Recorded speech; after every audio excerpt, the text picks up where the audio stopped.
Anna has asked from Hungary, and she is quoting from the Sukhmani Sahib,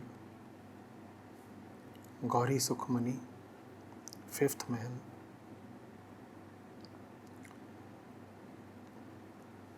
जब मुश्किल होवई अत भारी, हर को नाम खी माही उधारी, अनिक पुनः चरण करत नहीं तरई, हर को नाम कोत पाप परहारी. When the obstacles are so very heavy, the name of the Lord shall rescue you in an instant. By performing countless religious rituals, you shall not be saved. The name of the Lord washes off millions of sins.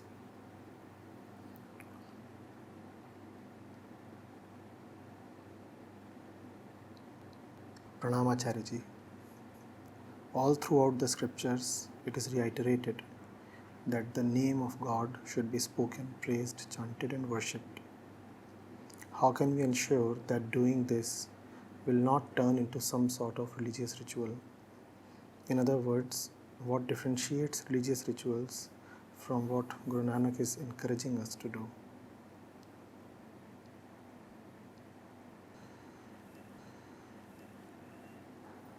Guru Nanak Sahib is not encouraging you, Anna, to do anything specific or anything in particular. He is asking you to live sincerely and carefully.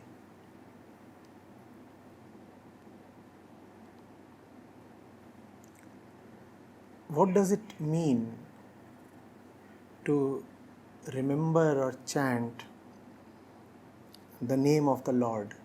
It does not mean anything in particular.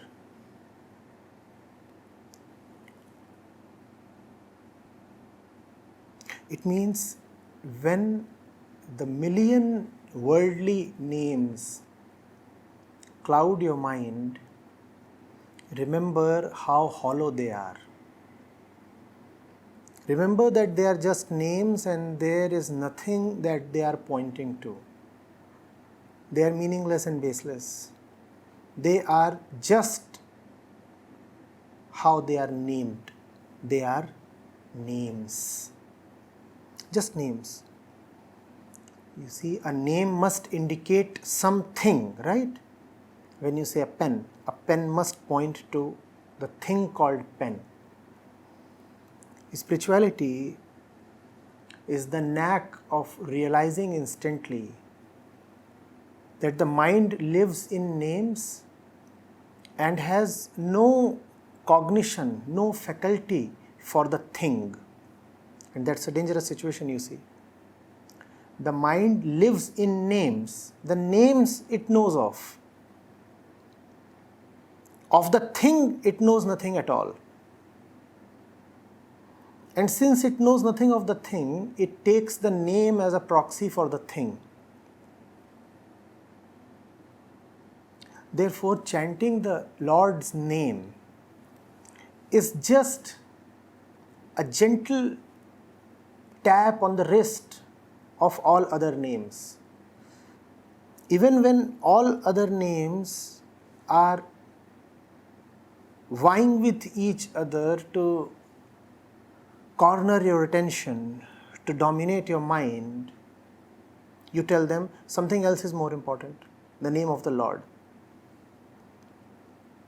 The name of the Lord, therefore, keeps the importance of the other names in check. If their importance is not kept in check, then those hollow names will become disproportionately powerful upon you. They'll start dominating you, which they don't deserve to do because they are hollow. At the same time, we said the mind has no appreciation for the real thing, all it knows is names. And in the names does it get intertwined. In the names does it get caught and lost. But names are all that the mind can know of. Therefore, a special name is used as an antidote against the plethora of names that otherwise cloud the mind. What is that name? That is the name of the Lord. Remember that the remembrance of the Lord's name is not an affirmative act. It does not mean anything by itself in particular. It is an act in renunciation. It is an act in negation. It is an act in rebellion. You are saying, I don't bother too much about the other names. You are not saying the name of the Lord means too much to me. What you are actually saying is, oh, all these diverse, miscellaneous, attractive names, they do not mean much to me. That is what is meant by continuous remembrance of the Lord's name and the chanting of the Lord's name.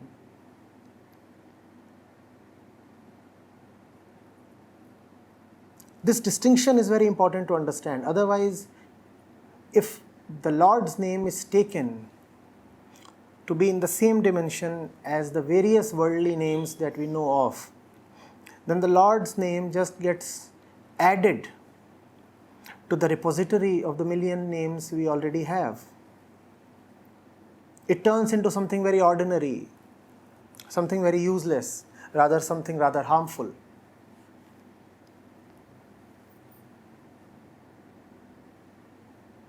Now you are asking how to ensure that the chanting of the Lord's name doesn't turn into another ritual.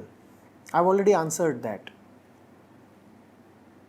A ritual is something that you add to your daily routine, don't you? A ritual is something affirmative. It is something additional. It is something incremental. It is something over and above what you are already doing. Whereas chanting the Lord's name is an act in negation. It is an act in subtraction. It is an exercise in realization, negation, deletion. So, you are having a coffee table discussion with a client. And 1,000 names he is dropping to impress you. And there are names of various things. There are names of currencies, there are names of figures, there are names of progress, there are names of various kinds of temptations and fears. And in this instant, you say, it's the Lord's name that's important.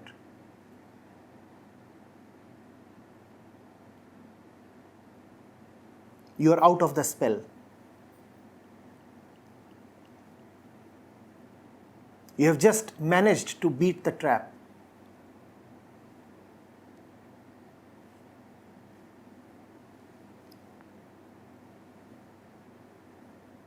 Are you getting it? How can it be a ritual? A ritual is something definite, positive, well defined. Building something can be a ritual. Taking the Lord's name is an exercise in destruction. How can that be a ritual? Because when you build something, you already have a blueprint. When you build something, it comes from an idea. When you build something, you already know in advance what you are going to build, and therefore it can turn into a ritual. The Lord's name is when you cut down, bring down and demolish what you have built. How can it be ritualistic? To perform a ritual, you must know what the ritual is, right? And the ritual says, do this, do this, do this, do this. That's not how the method of remembrance of the name works. It works differently. It says, in your daily routine, whenever any name starts to dominate you, put it away, cut it down. That's how this method works you. This is a non-method. This is something that just keeps your tendency to be impressed and dominated in check. It cannot turn into a ritual. Try turning it into a ritual. What will you do? The Lord's name is like a sword. You cannot just exercise it. You cannot just dance with the sword. You cannot just rip through the air.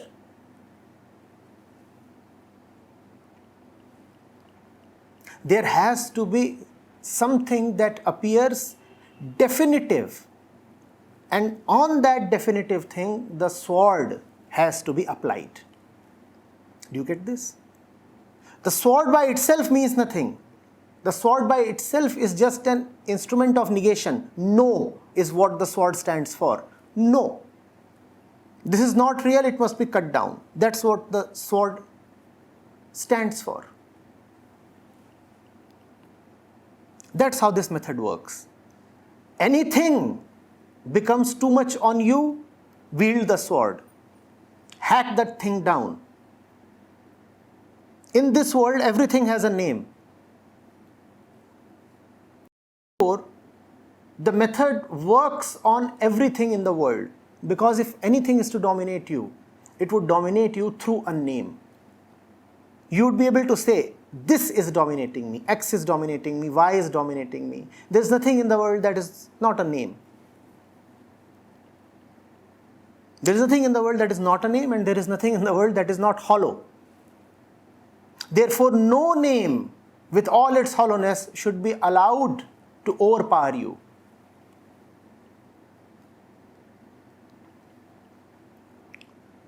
Had chanting of the Lord's name been another affirmative activity, another definite activity, there was a danger, some probability that it could have turned into a ritual.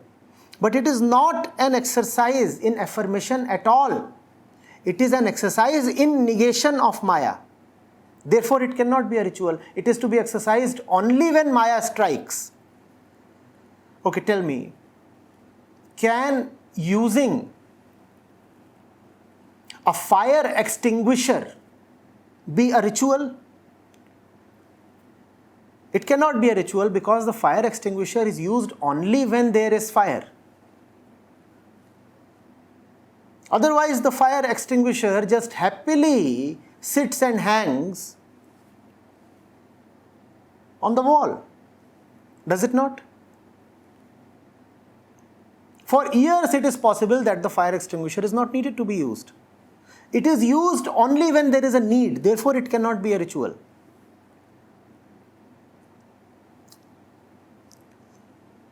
Are you getting this?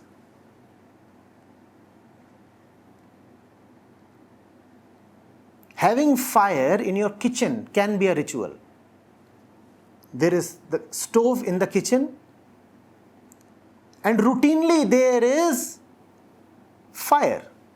The flame is needed to cook food. That can be a ritual. But can the fire alarm be a ritual?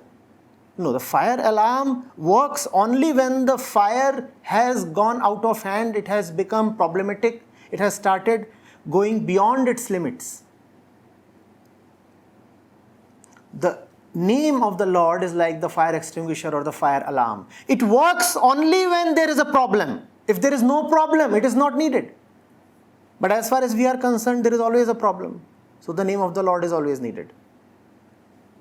Therefore, those who gave this method, they also told you that once you are one with the truth, then the name is no more needed. You are the name. You are one with the one who is being named. Therefore, what will you do with the name now? Go to the Upanishads and they tell you, once you are liberated, please drop us, please do not read us anymore.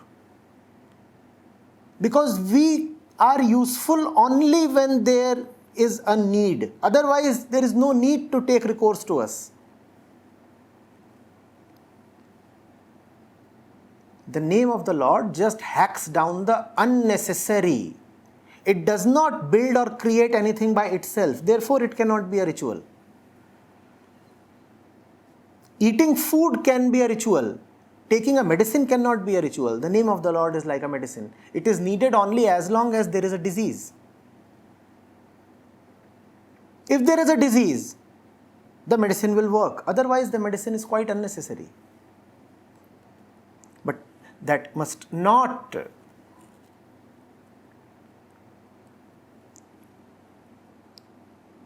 get you into thinking that we need the medicine only sometimes or selectively.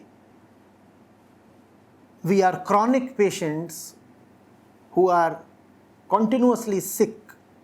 We are continuously sick because time is our sickness.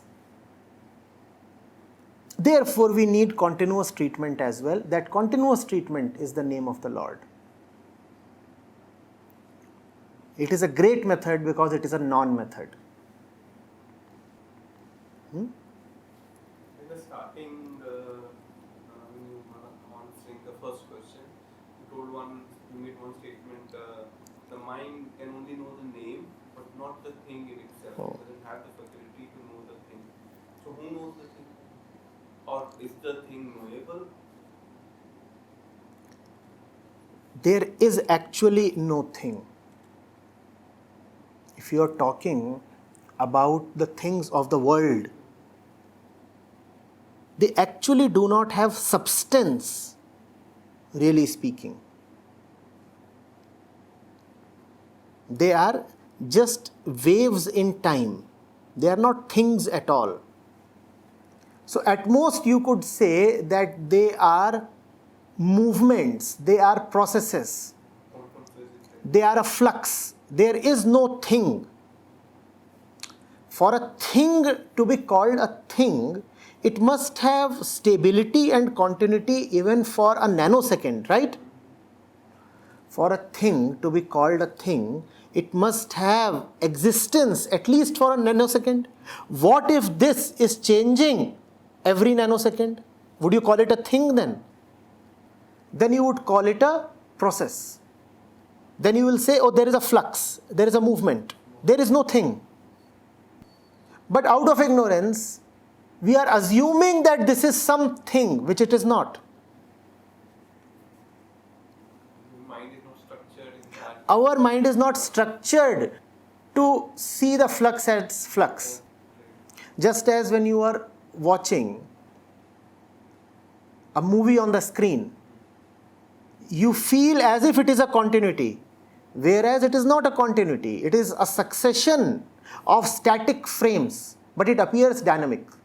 Because your eye is not configured, it does not have enough discretion to see the trick, to see through the trick. You know what a video reel is. It is essentially a succession of static pictures. But those static pictures come with a great frequency to you. And the frequency is so much that your eye loses the discerning ability. More than 16 frames come to you per second, and then the eye has no way to know whether it is static or dynamic. Same thing happens with the mind. If the rate of change is quite slow, then the mind thinks that there is no change. And what do we mean by slow and fast? Even that is in reference to our lifetime. You see, because we live for, let's say, 70 to 80 years.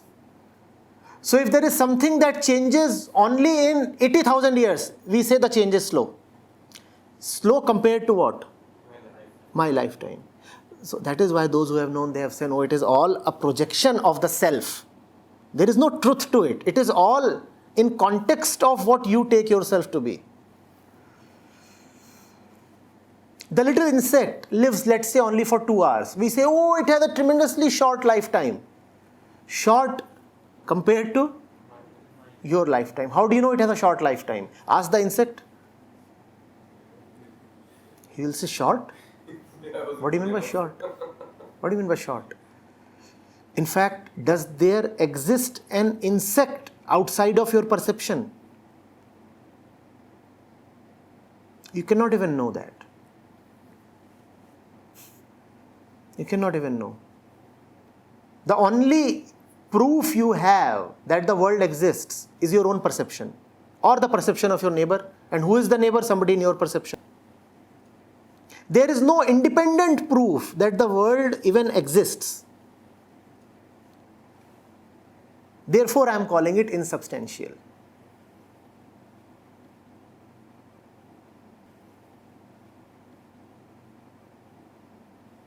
And those things become too heavy upon the mind. Even though the world is actually insubstantial, but the mind attaches name to worldly things. Now the name is there, the thing is not. The thing is either something else or not at all. The thing is either something else or even nothing at all. But the mind attaches a name to something, and behind the name is an image. Behind the name is not a substantial thing. Behind the name is an image. And now the image is being taken as the thing. But the image cannot function as the thing. Therefore, when you require the thing, you fall flat.